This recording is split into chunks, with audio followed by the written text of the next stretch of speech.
राज्यातील रेडी रेकनरच्या दरात सरासरी 4.39% वाढ करण्यात आली आहे। त्यामुळे राज्यात घर आणि मालमत्ता खरेदी करणं आणखी महागणार आहे। साहजिकच त्याचा मोठा फटका हा सर्वसामान्य आणि मध्यमवर्गीयांना बसणार आहे।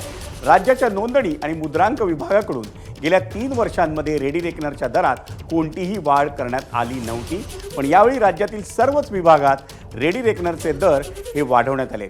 या दरांची आजपासून अंमलबजावणी करण्यात आली आहे। राज्यातल्या शहरी भागात ही वाढ 5.95% तर ग्रामीण भागात ही वाढ 3.36% असणार आहे।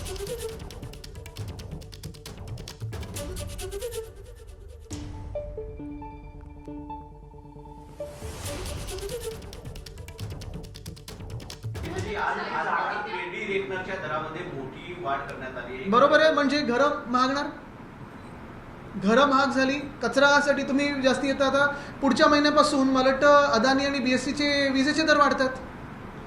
मग मुंबईकरांना एका बाजूला तुम्ही मुंबईचे उद्योगधंदे सगळे गुजरातला नेताय, मुंबईत बीएसटी आहे त्याला जीएम अजून दिला नाही, जनरल मॅनेजर दिला नाही, बीएससी तुम्ही मारताय, तुम्ही ऑफिसला जाणं कठीण करताय, फुटपाथवर चालू शकत नाही, ऑफिसमध्ये पाणी नाही, आणि ह्या सगळ्या गोष्टींमधून मुंबईकरांना हे कर भरायचे तरी कसे? आणि रेडी रेकनर वाढलाय, मालमत्ता खरेदी महागली आहे। ठाण्यात 7.72%, उल्हासनगरमध्ये 9%, मीरा भाईंदरमध्ये 6.26%, कल्याण डोंबिवलीत 5.84%,